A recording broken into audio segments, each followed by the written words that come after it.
Gojo versus Sukuna anime history का one of the best battle हो रहा है अभी जुत्सु काइसेन मांगा में। और आज हम उसके ऊपर एक दूसरा वीडियो बनाने वाला है, क्योंकि हमने पहले एक और वीडियो बनाया था जहां पे हमने एक्सप्लेन किया था कि कैसे गोजो और सुकुना एक दूसरे के सामने आए, उन लोगों के एबिलिटीज क्या थे, हिस्ट्री में क्या क्या हुआ था जिसकी वजह से वो लोग आज लड़ रहे हैं। तो हे लेजेंड्स, व्हाट्स अप, स्वागत है आपका एक बिल्कुल नई वीडियो में। आज की वीडियो में हम एक्सप्लेन करने वाले हैं गोजो वर्सेस सुकुना के बारे में, और ये वीडियो मांगा के ऊपर ज्यादा बेस्ड होगा। पिछला वाला वीडियो हमने कुछ डिटेलिंग के साथ बनाया था, लेकिन ये वाला वीडियो हम पूरा का पूरा मांगा के ऊपर बेस्ड करेंगे और उसके साथ साथ हम डिटेलिंग भी ऐड करने वाले हैं ताकि आप लोगों को और भी ज्यादा इंफॉर्मेशन मिल सके। तो गोजो के प्रिजन रूम से बाहर निकलने के बाद गोजो और सुकुना एक दूसरे के साथ मिले चैप्टर 221 में। उसके बाद से उन दोनों के बीच में धमाकेदार बैटल होना स्टार्ट हो गया था और उसके बाद वो अभी तक कंटिन्यू कर रहा है। मतलब 229 में तो बहुत ही बैटल एकदम पीक में आ चुका था और अभी तो फिलहाल और भी चैप्टर्स आगे बढ़ चुके हैं। तो चैप्टर 223 में हमें दिखाया गया कि गोजो ने कैसे हॉलो पर्पल को यूज किया अपने 200% आउटपुट के साथ, ताकि वो सुकुना को एक ही वार में मार सके। और इस काम पे गोजो के साथ इजिची और उदाहिमे भी था। हमने ये भी देखा था कि गोजो ने बहुत ही चालाकी से सुकुना के गार्ड को थोड़ा कम होते ही उसके ऊपर हॉलो पर्पल यूज करता है ताकि उसको एकदम से डायरेक्ट हिट हो। और हमने देखा भी इस वार के बाद सुकुना का एक हाथ चला गया था और सुकुना ने उसके बाद फिर से रिवर्स कर्स टेक्निक की मदद से उसने अपना हाथ वापस लाया। इसके बाद आता है चैप्टर 224। तो इस चैप्टर के शुरुआत में हमें बहुत सारे बातें दिखाए गए हैं, मतलब कि दोनों एक दूसरे को बोलते हैं, तेरी जबान बहुत चलती है सूर्या, हाथ ज्यादा चलता है। मेरी पावर को मत भूल तू, मुझे याद रखने की जरूरत नहीं। मुझसे हाथ मिला ले, गद्दार से दोस्ती नहीं करता, मारा जाएगा। अपनी सोच, इतना गुरूर ठीक नहीं। सर पर कफन बांधने वाले मौत से नहीं डरते। अब निकल यहाँ से। लेकिन उसके बीच बीच में उन दोनों के बीच में इतना खतरनाक हैंड टू हैंड कॉम्बैट वाला फाइट हमें देखने को मिला कि उन दोनों ने पूरे सराउंडिंग्स को ही तबाह कर दिया था। और सच कहूं तो उन दोनों के फाइट को देखते हुए बाकी लोग तो एंजॉय कर ही रहे थे, लेकिन उन दोनों मतलब गोजो और सुकुना भी बहुत ज्यादा एंजॉय कर रहे थे फाइट के दौरान। क्योंकि हमने पहले भी बहुत बार देखा था कि गोजो अकेले ही बहुत ही पावरफुल तो है, और जब वो फाइट करता है वो उस बैटल को एंजॉय करता है। और अगर मैं इसके ऊपर एग्जांपल दूं, एकदम फर्स्ट सीजन के सेकंड एपिसोड में जब हुआ था तब वो जो पॉकेट में हाथ डालते हुए उसके साथ फाइट कर रहा था। और अगर मैं इसके साइड बाय साइड एक और एग्जांपल दूं, सुकुना भी वैसा ही है, क्योंकि जब सुकुना ने मेगुमी के साथ फाइट किया था तब सुकुना ने भी अपने पॉकेट में हाथ डाल के ही मेगुमी के साथ फाइट किया था। और दोनों ही बहुत ही एंजॉय कर रहे थे, क्योंकि उन दोनों को लगता है कि वो दोनों सुपीरियर हैं और एक्चुअली वो दोनों ही सुपीरियर हैं, और इसीलिए वो दोनों एंजॉय करते हैं अपने फाइट्स को। तो आगे बढ़ते हैं चैप्टर 225 में। इस चैप्टर के शुरुआत में ही बहुत ज्यादा एक हाइप आगे आ चुका था। मतलब दोनों के जो बैटल है वो उन दोनों का बैटल बहुत ज़्यादा एकदम लेवल अप हो चुका था, और वहाँ हमें देखने को मिला बहुत सारे डोमेन एक्सपेंशंस। और ये जो डोमेन एक्सपेंशंस हमें दिखाए गए हैं मांगा में, इसको देख के मांगा रीडर्स तो बौखला गए थे, और उसके साथ साथ वहाँ पे जुत्सु काइसेन के जो कैरेक्टर्स हैं वो भी बहुत ज़्यादा शॉक हो गए थे और बहुत ज़्यादा डर भी गए थे। इन दोनों का डोमेन जब भी क्लैश हुआ था तब इनके जो बैरियर्स थे जो क्रिएट इन लोगों ने किया था वो भी ओवरलैप्ड हो चुका था, मतलब वो पूरा का पूरा गायब हो चुका था। और ये दोनों तब एकदम ओपनली अपने डोमेन्स को यूज कर रहे थे एक दूसरे के खिलाफ। वहाँ पे क्लियरली बताया गया था अगर किसी को भी हेवी डैमेज पहुंचता है या फिर कोई भी एक डोमेन अगर नष्ट होता है तो वहाँ पे ओपोनेंट को भी एक बड़ा सा झटका भी मिलेगा। और यहाँ पे मैं एक चीज बता दूं कि सुकुना का जो अटैक है वो गोजो के डोमेन के बाहर भी जा सकता है। तो ये बहुत ही खतरनाक सिचुएशन हो गया था इस चैप्टर में। और अगर मैं इसको एक्सटेंड करूं, गोजो का जो बैरियर है वो आउटसाइड के जो अटैक्स है उसके खिलाफ थोड़ा वीक है, और इसी वजह से सुकुना जब अपने क्विक स्लैश अटैक को यूज करता है तब गोजो के सिर को वो लगभग काट ही चुका था। इसी कारण से सुकुना जब अपना क्विक स्लैश अटैक यूज करता है तब गोजो बाल बाल बचा था। इसके बाद आता है चैप्टर 226 और इतना सब कुछ फाइट के बाद गोजो अब बहुत ही बुरे हालात में था। गोजो के सारे डोमेन सुकुना ने लगभग नष्ट कर दिए थे और सुकुना के उतने सारे अटैक्स के बाद गोजो का बॉडी लगभग खून से भरा हुआ था। और इतना सब कुछ देखने के बाद सुकुना ये भी प्रूव कर देता है कि गोजो के खिलाफ वो कितना ज्यादा पावरफुल है, वो अपने डोमेन्स को लेके, वो अपने स्लैशेस को लेके कितना ज्यादा स्ट्रॉन्ग है। उसके बाद गोजो यहाँ पे बहुत ही सफर कर रहा होता है, लेकिन कुछ करके वो अपने पैरों पे खड़ा होता है और फिर से फाइट कंटिन्यू करता है और एक सिंपल सा डोमेन बनाता है ताकि उसको थोड़ा टाइम मिल जाए। बट फिर से गोजो के ऊपर अटैक होता है और गोजो फिर से घायल हो जाता है। बट कुछ भी करके गोजो ने अपने रिवर्स कर्स टेक्निक यूज किया और अपने आप को हील किया। और हील करने के बाद गोजो ने एक धमाकेदार अटैक किया रेड टेक्निक से, जिसकी मदद से उसने सुकुना को तो डैमेज पहुंचा ही था, उसके साथ साथ उसने उसका जो कर्स है मेलेवोलेंट श्राइन उसको भी तोड़ चुका था। और इस चैप्टर को खत्म होते होते गोजो बहुत ही ज्यादा इवॉल्व हो गया था, मतलब एडवांटेज मिल रहा था और वो लगभग बैटल जीतने ही वाला था। इसके बाद आता है चैप्टर 227 और ये भी एक बहुत बड़ा चैप्टर है जहाँ पे गोजो फिर से अपने इन्फिनिटी वॉइड यूज करता है। बट पहले की तरह गोजो का जो इन्फिनिटी वॉइड है वो फिर से सुकुना ने तोड़ दिया और सुकुना इतनी बार उस वॉइड को तोड़ चुका था कि अब उसको एक एडवांटेज हो चुका था, मतलब वो जानता था कि उस वॉइड को कैसे तोड़ना है और कब क्या करना है। इसकी वजह से वो जब चाहे उस वॉइड को अब तोड़ सकता है, गोजो जितना भी वॉइड बना ले। और इन सब के बाद सुकुना फिर से अपने अटैक्स को चालू कर देता है और गोजो का शरीर एकदम कट से भर जाता है। बट इसके बावजूद भी गोजो हार नहीं मानता और वो अपने व्हील पे खड़े होके सुकुना को फिर से एक डोमेन चैलेंज करता है और इस बार उसने एक बहुत ही छोटा बैरियर भी बनाया था। इसके बाद का जो पार्ट है वो हमारे एक और लेजेंड आपको बताने वाला है, क्योंकि आगे का चैप्टर और भी ज्यादा इंटरेस्टिंग होने वाला है। गोजो ने अपने कर्स बैरियर को एक बहुत ही छोटे से बैरियर में कन्वर्ट कर दिया है और इस पॉइंट में आके ये समझना मुश्किल हो रहा है कि गोजो और सुकुना जैसे इतने बड़े बड़े कर्स यूजर एक बास्केटबॉल से भी छोटे से कर्स बैरियर में कैसे फिट होते हैं।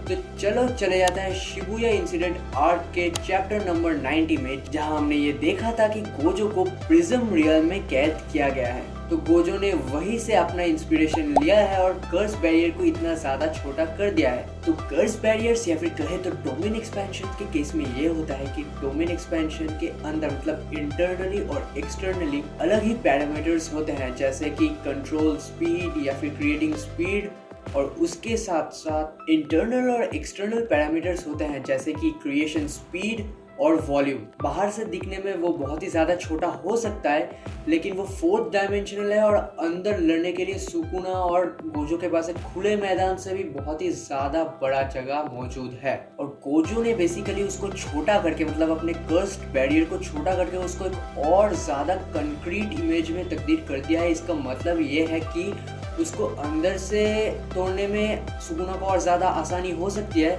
लेकिन उसको बाहर से बिल्कुल भी नहीं तोड़ा जा सकता। और चैप्टर के आगे बढ़ते बढ़ते हम कुछ देर बाद ये देखते हैं कि सुकुना भी अपना बैरियर छोटा कर लेता है। मतलब वो बेसिकली जो बैरियर क्रिएट हो रखा था वो सुकुना और गोजो के एक साथ खोलने का नतीजा था।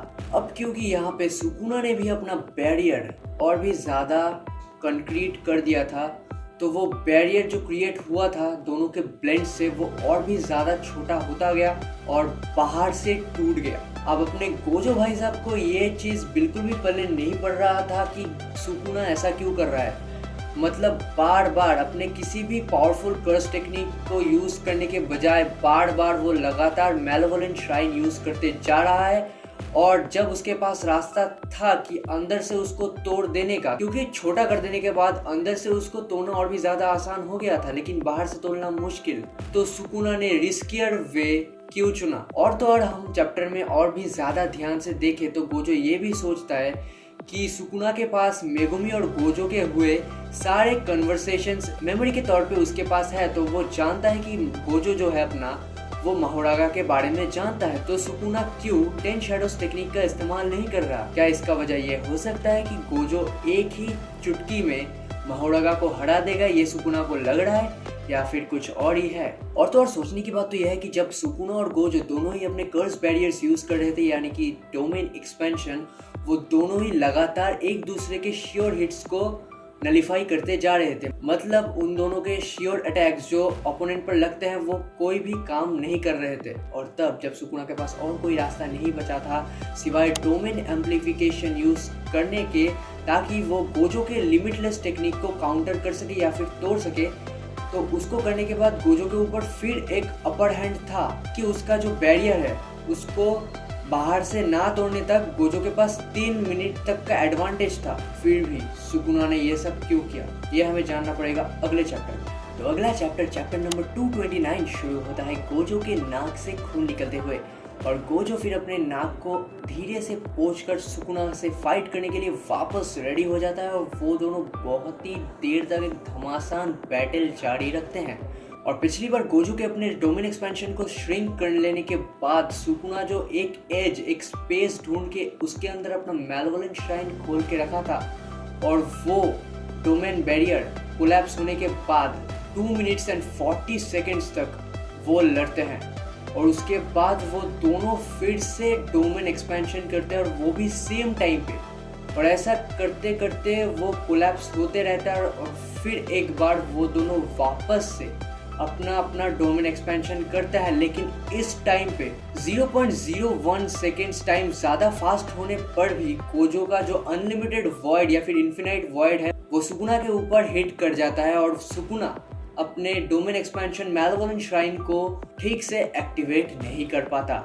और इसका कारण अपना गोजो ऐसे एक्सप्लेन करता है कि लास्ट टाइम कोलैप्स करने के बाद जितना टाइम वो दोनों फाइट कर रहे थे उस वक्त सुकुना बेसिकली बिजी था अपने बॉडी को हील करने में, बगैर अपने कर्स्ड एनर्जी को हील या फिर रिस्टोर करते हुए। तो इसका मतलब है सुकुना ने अपने कर्स्ड टेक्निक या फिर कर्स्ड एनर्जी के ऊपर उतना ज़्यादा ध्यान नहीं दिया, उसने अपने फिजिकल पावर्स के ऊपर ध्यान दिया और अपने आप को हील करता गया, जिसकी वजह से अपने गोजो को ये एक अपर हैंड मिल गया। और ऐसा होते हुए एक अपर हैंड मिलने के बाद एक ओपनिंग मिलते ही गोजो ने सुकुना के बॉडी के अंदर से अपना हाथ एकदम आर पार कर दिया और उसका सीना चीर के रख दिया। और गोजो का ये इमेंस और ओवरफ्लोइंग पावर्स देख के सुकुना थोड़ा सा हिल गया और उसने अपने ट्रम्प कार्ड को निकाल ही दिया। मतलब कि उसने 10 शैडोज टेक्निक का यूज किया और समन किया जनरल माहोरागा को। जिनको जनरल माहोरागा के बारे में नहीं पता उनको मैं इतना बता दूं कि जनरल माहोरागा सबसे पावरफुल शिकिगामी है, जिसको कि इससे पहले ज़ेनिन क्लैन का कोई भी 10 शैडोज टेक्निक यूजर पूरी तरीके से कंट्रोल नहीं कर पाया है। लेकिन अभी के लिए अपने मेगुमी के अंदर है किंग ऑफ कर्सेस सुकुना, तो उसने ये कर दिया। और गोजो फिर ये सोच रहा था कि जनरल माहोरागा उसके डोमेन एक्सपेंशन के अंदर है, मतलब इन्फिनाइट वॉइड के अंदर है, तो वो हिल भी नहीं पाएगा और एक चुटकी बजा के वो उसको मार गिराएगा। तो वो curse technique reversal red use करने ही वाला था, तब सबको चौंकाते हुए और दिमाग घुमाते हुए जनरल माहोरागा ने मूव किया और गोजो के डोमेन एक्सपेंशन को अंदर से एकदम तोड़ के रख दिया। और हाँ गाइस, ये बात सुन के आप जितना ज़्यादा शॉक हो रहे हैं, चैप्टर के अंदर गोजो भी ठीक उतना ही ज़्यादा शॉक हुआ था। और इसके बाद क्या होता है वो हमें पता चलेगा अगले चैप्टर में। तो चैप्टर नंबर 230 में हमें ये एक्सप्लेन किया जाता है कि पिछले 5 बार उन दोनों के डोमेन कोलैप्स होने की वजह से उनके जो श्योर हिट्स थे वो बार बार कैंसल्ड आउट होते गए। जहाँ पे अपने गोजो सतोरु का जो श्योर हिट इफेक्ट है वो बैरियर के अंदर यानी कि डोमेन एक्सपेंशन के अंदर सब कुछ, मतलब हर एक चीज़ को इफेक्ट कर रहा था। जहाँ पे कि अपने सुकुना का जो श्योर हिट इफेक्ट है वो सुकुना को छोड़ के बाकी सब कुछ को इफेक्ट कर रहा था, जिससे रिजल्ट ये निकलता है कि वहाँ पे स्टिल एक चांस था कि सुकुना को अटैक लग सकता है। तो यहाँ पे एक कंफ्यूजन अभी भी है कि माहोरागा ने विदाउट उस व्हील के स्पिन होते हुए भी और विद इन 0.01 सेकेंड्स के अंदर गोजो का जो डोमेन एक्सपेंशन है उसे एडप्ट कैसे किया। तो यहाँ पे अपने गोजो भाई साहब को यह लगता है कि क्या सुकुना के पास अभी माहोरागा का एडेप्टेशन एबिलिटी है, लेकिन असल में ऐसा नहीं होता। बाद में हमें रिवील किया जाता है कि एक्चुअली में इतनी बार क्या हो रहा था कि जो डोमेन एक्सपेंशन, मतलब गोजो का जो डोमेन एक्सपेंशन इन्फिनिट वॉइड का जो प्रोसेस है जो उसके साथ सुकुना का बार क्लैश कर रहा था, वो जब ओपन हो रखा था तब उस व्हील का पूरा इफेक्ट सुकुना ने दे रखा था मेगुमी के सोल के ऊपर, जो कि उसके अंदर है। मतलब मेगुमी के बॉडी के ऊपर अब पूरा कंट्रोल सुकुना का है, जहाँ पे मेगुमी का जो सोल है वो अंदर है लेकिन सो रहा है। तो उसके ऊपर उसने व्हील का इफेक्ट रख दिया था। तो होता यह है कि मैंने पहले भी बोला है कि सुकुना अपने फिजिकल अपीयरेंस या फिर फिजिकल पावर्स को हील कर रहा था, बजाय अपने सोल या फिर कर्स्ड पावर्स को रिस्टोर करे हुए। और इसकी वजह से जो गोजो का जो डायरेक्ट हिट जिसका चांस था, वो एडाप्टेशन प्रोसेस जब मेगुमी के सोल पे बार बार हिट होता गया और कैंसिल आउट होता गया, उस वक्त माहोरागा ने उसको अडॉप्ट कर लिया। लेकिन उसने सिर्फ और सिर्फ एडाप्टेशन प्रोसेस को अडॉप्ट किया था, ना कि फाइनल रिजल्टिंग एडाप्टेशन को। तो इसलिए गोजो को ये लगता है कि चलो भाई, अब मैं फिर से एक बार डोमेन एक्सपेंशन ओपन करता हूँ और सुकुना का जो अभी हालत टाइट है वो डोमेन एक्सपेंशन एक्टिवेट नहीं कर सकता। तो अगर अब यहाँ पे गोजो फिर से अपना domain expansion infinite void activate करता है तो माहोरागा की वो छुट्टी बजा सकता है। लेकिन तभी अपना सुकुना एक बहुत ही ज़्यादा एविल लव देता है और हमें ये दिखाया जाता है कि गोजो अपने डोमेन एक्सपेंशन को एक्टिवेट नहीं कर पाता क्योंकि वो सीवियरली इंजर्ड हो जाता है अचानक से और उसके नाक से खून बहना चालू हो जाता है। और इसका कारण हमें ये बताया गया है कि गोजो मेलेवोलेंट श्राइन को बार बार अपने ऊपर लेता गया, बार बार फेटल कट्स होने के बाद भी रिवर्स कट्स टेक्निक की मदद से वो अपने आप को कॉन्स्टेंटली हील करता रहा। ठीक जैसा तोजी और गोजो के फाइट के वक्त जब तोजी ने उसका सीना चीर दिया था, उसने रिवर्स कट्स टेक्निक से अपने आप को दोबारा हील कर दिया था। और उसने वहाँ पे वो एक बार किया था और ना जाने यहाँ पे इस बैटल में उसने कितनी बार किया है, मतलब बहुत बार ये किया है। और उसकी वजह से उसके माइंड के ऊपर इतना ज़्यादा स्ट्रेस पड़ चुका है कि वो अपने डोमेन एक्सपेंशन को भी ओपन नहीं कर सकता। और सुकुना तब बोलता है कि चलो तुम नहीं कर सकते हो तो भाई मैं ही कर देता हूँ और मेलेवोलेंट श्राइन से तुम्हारा छुट्टी कर देता हूँ। लेकिन और भी ज़्यादा शॉकिंग बात तो यह है कि जब सुकुना किंग ऑफ कर्सेस अपना डोमेन एक्सपेंशन एक्टिवेट करने की कोशिश करता है, तब उसके नाक, आँख, मुंह, कान, जितने भी बॉडी पार्ट्स है, लगभग सभी जगह से खून बहना चालू हो जाता है। अब यहाँ पे गोजो ने जब बार बार बहुत बार लगातार सुकुना का मेलेवोलेंट श्राइन सहा था, तब भी उसका हालत उतना ज़्यादा खराब नहीं है। लेकिन सुकुना ने गोजो का इन्फिनाइट वॉइड सिर्फ एक बार के लिए सहा, सिर्फ एक बार के लिए अपने ऊपर डायरेक्ट हिट होने दिया, और वो भी लेस देन 0.02 सेकेंड्स के लिए। और उतने ही टाइम में इन्फिनिटी वॉइड का जो असर है वो उस पर हो गया और सुकुना भी डिसबैलेंस हो चुका है। उसके माइंड में भी एक बार में इतना ज़्यादा स्ट्रेस हो चुका है कि वो भी अब अपना डोमेन एक्सपेंशन ओपन नहीं कर सकता।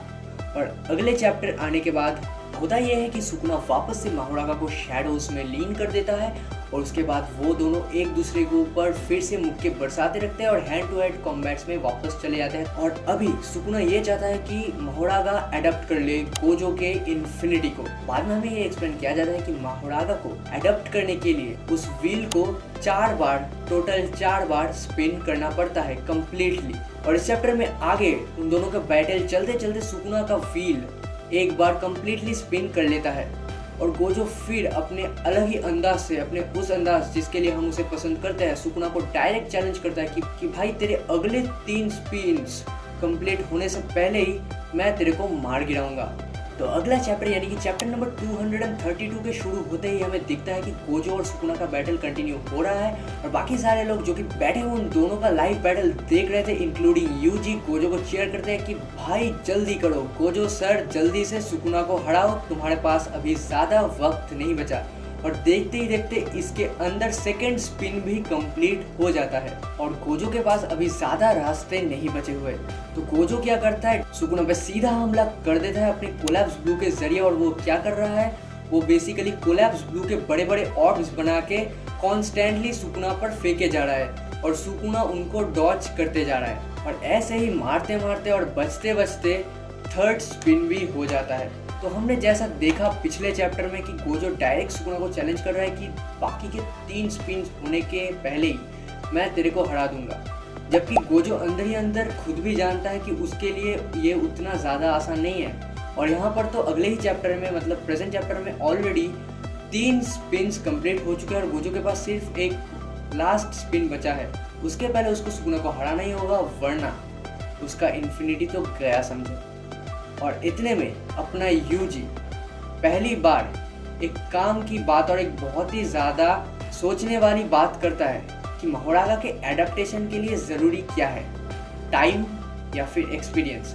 मतलब वो बोलना ये चाहता है कि एक बार हिट होने के बाद, मतलब कोई अटैक या कोई एबिलिटी के प्रेजेंस एक बार हिट होने के बाद उसको कुछ टाइम लगता है उसको अडॉप्ट करने के लिए, या फिर सेवरल टाइम्स उसको हिट होना पड़ता है। मतलब एक ही अटैक को 4 या 5 या फिर सेवरल टाइम्स हिट होना पड़ता है उसको अडॉप्ट करने के लिए। और बैड लक कि इसका आंसर किसी के पास भी नहीं होता कि मतलब सोचो, बंदा पहली बार एक काम की बात कर रहा है और इसी वक्त सब चुप, बाकी इस समय तो ज्ञान फैलते फिरते हैं। और इतने में गोजो कॉन्फिडेंटली एक बात अपने मन ही मन सोच रहा होता है कि मैं बार बार कोलैप्स ब्लू का यूज करे जा रहा हूँ, तो सुकुना इससे अवेयर नहीं होगा कि अगर मैंने अभी डायरेक्टली रिवर्सल रेट का यूज कर दिया, मतलब सुकुना को ये लगेगा भी नहीं।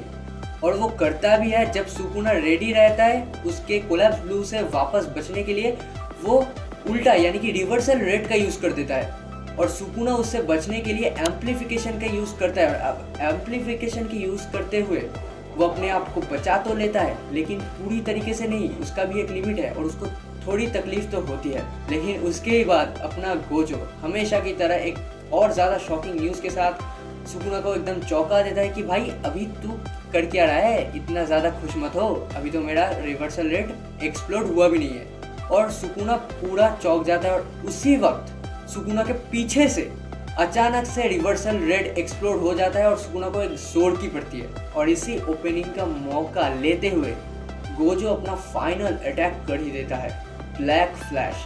और ब्लैक फ्लैश बेसिकली यूजी का टेक्निक है। गोजो ने जब यूजी को डाइवर्जेंट फिस्ट कैसे यूज करते हैं सिखाया था, उसके बाद तोदो के साथ ट्रेनिंग करके यूजी ने अपने डाइवर्जेंट फिस्ट को इम्प्रूव किया था ब्लैक फ्लैश के टेक्निक में।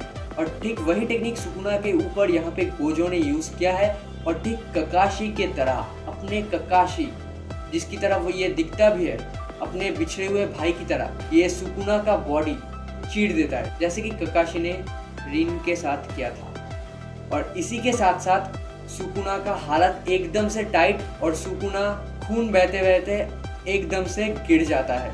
और हम सभी ये सोच लेते हैं कि चलो भाई गोजो जीत गया, उसने अपना वादा निभाया है और अपना दिल फिर से जीत लिया है। लेकिन अभी भी यहाँ पे ट्विस्ट खत्म नहीं हुआ। सुकुना के नीचे गिरने के बाद, जब सुकुना कॉन्शियसनेस में था भी नहीं, नीचे गिरने के बाद वो विल फाइनल टाइम स्पिन कर लेता है, किसी को समझ नहीं आता कि क्यों। और अपने ही आप शैडोज में से एंट्री होती है फिर से अपने जनरल महारागा की, और उसका साइज तो देखने में ही पता चलता है कि सुकुना से भी डबल या फिर कहते ट्रिपल है। वो गोजो पे डायरेक्ट हमला मोड़ लेता है और यहीं पे ये चैप्टर खत्म। और अगला चैप्टर यानी कि 233 शुरू होता है अपने जनरल महारागा वर्सेस गोजो के फाइट से। तो यहाँ पे गोजो को अच्छी तरीके से पता है कि उसका इन्फिनिटी तो ऑलरेडी गया, महारागा ने उसको अडॉप्ट कर लिया है। अब उसको जो करना होगा डायरेक्ट ऑफेंस से ही करना पड़ेगा। वो महारागा को बहुत जोर का मारने लगता है, लेकिन यहाँ पे होता ही है कि सुकुना जो ऑलरेडी बहुत ही बुरी तरीके से गिर गया था, वो वापस से यहाँ पे खड़ा हो जाता है। शायद इसीलिए उसको किंग ऑफ कर्सेस बोला जाता है। वैसे यहाँ पे समझ तो ये नहीं आ रहा कि क्या उसने भी गोजो के जैसे रिवर्स कस टेक्निक को यूज करना सीख लिया है। नहीं तो गोजो के लिए तो फिर भी ठीक है, लेकिन सुकुना का स्टाइल ये नहीं है। तो सुकुना इतनी जल्दी से वापस से खड़ा कैसे होगा? और सिर्फ खड़ा ही नहीं हुआ है, वो वापस से 10 शैडोज टेक्निक के यूज करते हुए दूसरे शिकिगामिस के यूज से गोजो का ध्यान भटकाने की कोशिश कर रहा है, ताकि महारागा को ओपनिंग मिले और वो गोजो को चीर के रख सके। लेकिन ये उतना आसान नहीं है। गोजो फिर भी बैटल कर रहा है और यहाँ पे फिर से एक शॉकिंग और चौंका देने वाली बात कि अचानक से यहाँ पे अपना Sukuna king of curses use करता है पियर्सिंग ब्लड, जो कि कामो क्लैन के इनहेरिटेड है। अब सुकुना मेगुमी के बॉडी के अंदर है, 10 शैडोज टेक्निक का यूज करना फिर भी कॉमन है, क्योंकि जेनिन क्लैन 10 शैडोज टेक्निक को जनरेशन आफ्टर जनरेशन इनहेरिट करता रहता है। लेकिन पियर्सिंग ब्लड या फिर कहे तो ब्लड मैनिपुलेशन की पावर 3 मेन क्लैन्स में से कामो क्लैन के अंदर है। तो सुकुना ये कैसे कर रहा है, ये हमें किसी को भी नहीं पता। और इसकी मदद से उसने गोजो को थोड़ा बहुत इंजोर भी कर रखा है, उसके हाथ के ऊपर थोड़ा बहुत कट उसने दे दिया है पियर्सिंग ब्लड का यूज करके। और सिर्फ यही नहीं, अभी तक तो सिर्फ 2 वर्सेस 1 था, यानी कि एक के खिलाफ दो। वैसे ही नाइंसाफी हो रखा था कि गोजो और उसके सामने किंग ऑफ कर्सेस और सबसे पावरफुल शिकिगामी एक साथ। और सुकुना इतने में ही रुकता नहीं है, उसने क्या किया, मेगुमी के बाकी के दो सबसे ताकतवर शिकिगामी यानी कि मोहोरागा के बाद न्यू और डीमन डॉग्स टोटलिटी, मतलब व्हाइट और ब्लैक को मिला के जो डीमन डॉग्स टोटलिटी बना था, और न्यू, उन दोनों को फ्यूज करके एक और नया शिकिगामी बनाता है। और शायद से ये मेगुमी के 10 शैडोज टेक्निक के लास्ट शिकिगामी हो सकता है, क्योंकि पिछले 9 शिकिगामी हमें दिखाया जा चुका है और ये 10वां है। ऐसा नहीं है कि सिर्फ सुकुना ही ये सब कर रहा है या फिर फ्यूज का चक्कर, ये सब पहले मेगुमी भी कर चुका है। जब उसने टोड यानी कि गामा नाम का जो टोड था उसका शिकिगामी और न्यू को समन करके उसने पहले भी फ्लाइंग टोड्स बनाए थे अपने आओई तोदो के खिलाफ सीजन 1 में। और लास्टली जहाँ पे गोजो अपना डोमेन एक्सपेंशन यूज नहीं कर सकता, खैर वो तो सुकुना भी यूज नहीं कर सकता, लेकिन गोजो का मेन पावर इन्फिनिटी वो भी अब काम नहीं कर रहा मोहोरागा के ऊपर। उसके ऊपर सिर्फ और सिर्फ रिवर्सल रेड और कोलैप्स ब्लू से वो काम नहीं चला सकता। और दूसरी तरफ सुकुना के साथ साथ यहाँ पे सबसे पावरफुल शिकिगामी जनरल मोहोरागा और तो और न्यू और डीमन डॉग टोटलिटी का फ्यूज्ड फॉर्म बीस्ट अगीटो भी मौजूद है। और चैप्टर के लास्ट में हमें ये दिखाया जाता है कि गोजो मन ही मन सोच रहा है कि अभी एक ही रास्ता बचा है, उसको अपना अनलिमिटेड हॉलो पर्पल यूज करना पड़ेगा और उससे शायद से वो सुकुना और बाकी के दोनों शिकिगामिस को हरा सकता है। तो हाँ गाइस, मांगा चैप्टर्स तो यहीं पे एंड हो जाता है। अब बात यहाँ पे आती है कि हम प्रेडिक्ट क्या कर रहे हैं, यहाँ पे गोजो के जीतने का ज्यादा चांसेस है या फिर सुकुना। तो अगर सही से बताए तो यहाँ पे थोड़ा सा पल्ला ज्यादा भारी मेरे को ऑनेस्टली लग रहा है सुकुना का, लेकिन फिर भी बात यह आता है कि सुकुना ने ऑलरेडी अपने 15 फिंगर्स खा लिया है। मतलब सुकुना यानी कि किंग ऑफ कर्सेस, जिसका कोई बाल भी बाका नहीं कर पा रहा था पास्ट में, जिसको कि सील करने में भी पूरे वर्ल्ड की कर्स एनर्जी एक साथ लगी थी, वो अपने 75% पावर में होने के बाद भी अपने साइड में उसको सबसे पावरफुल शिकिगामी लग रहा है, जिसको कि आज तक कोई भी नहीं संभाल पाया है। और उसके साथ साथ ही डीमन डॉग्स टोटलिटी और न्यू, जो कि काफी ज्यादा पावरफुल शिकिगामीज हैं, उसका भी फ्यूज्ड वर्जन लग रहा है गोजो के खिलाफ है। बाकी का तुम खुद ही सोच सकते हो। मुझे तो लग रहा है कि मन ही मन सुकुना भी अपने अंदर डरा हुआ है और गोजो भी जितना भी बोल रहे कि 20 फिंगर्स होने के बाद मैं आखिर जीतूंगा तो मैं ही, वो भी पहले से ही सुकुना को लेकर थोड़ा टेंस तो जरूर है। अब भाई यहाँ पे गोजो की बात यहीं पे आती है ना कि गोजो का जो कैरेक्टर बिल्डअप है वो ऐसा है कि अरे यहाँ सबसे ताकतवर मैं ही हूँ, ठीक है, लेकिन वो हर बार ये बोल तो देता है और तो और वो हर बार यही बोलता रहता है कि यहाँ पे सबसे ताकतवर मैं हूँ, मेरे से ज़्यादा ताकतवर कोई नहीं है। चाहे वो किसी की रिस्पेक्ट करे या ना करे, वो सोचता है कि वो अपने पीक पर है, वो सबसे ज़्यादा ताकतवर है। लेकिन ये पहले भी गलत साबित हो चुका है जब तोजी ने उसको मार दिया था।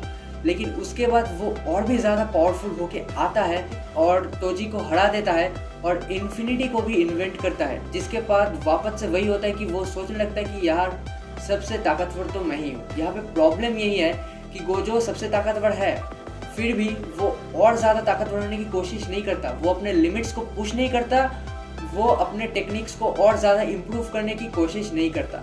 लेकिन यहाँ पे ऐसा हो सकता है कि सुकुना उसे हरा दे, जैसा पिछली बार भी हुआ था तोजी की तरह। यहाँ पे हमें गोजो तोजी के जैसे ही कॉस्ट्यूम या आउटफिट पहन के सुकुना के साथ बैटल करता दिख रहा है। ये इसका भी एक प्रेफरेंस हो सकता है, ठीक है। तो शायद से सुकुना गोजो को हरा दे और वापस से गोजो पूरे एक मैड वाइब लेके आए और कुछ नया करे और सुकुना को हरा दे, क्योंकि मुझे तो नहीं लग रहा कि हॉलो पर्पल से वो उन तीनों को हरा सकता है।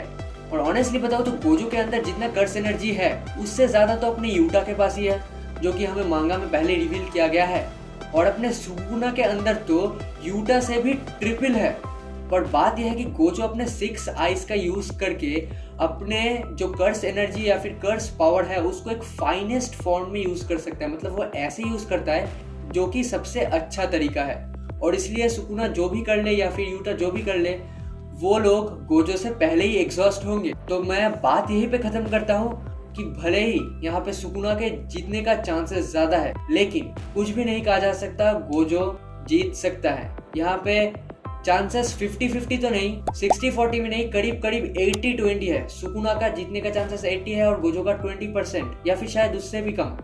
लेकिन गोजो इतनी आसानी से चुप बैठने वालों में से नहीं है और इसलिए वो हमारा फेवरेट कैरेक्टर है और हम सब गोजो को सपोर्ट करते रहते हैं। लेकिन अगर फैक्ट्स के हिसाब से देखें तो हाँ भाई, बैटल का विनर सुकुना है, लेकिन टर्नओवर हो सकता है। तो हाँ गाइस, आज की वीडियो बस यहीं तक। अगर वीडियो अच्छा लगा है तो इस वीडियो को दबा के शेयर कर देना अपने सारे दोस्तों के साथ, ताकि वो लोग भी गोजो वर्सेस सुकुना का बैटल एंजॉय कर सके।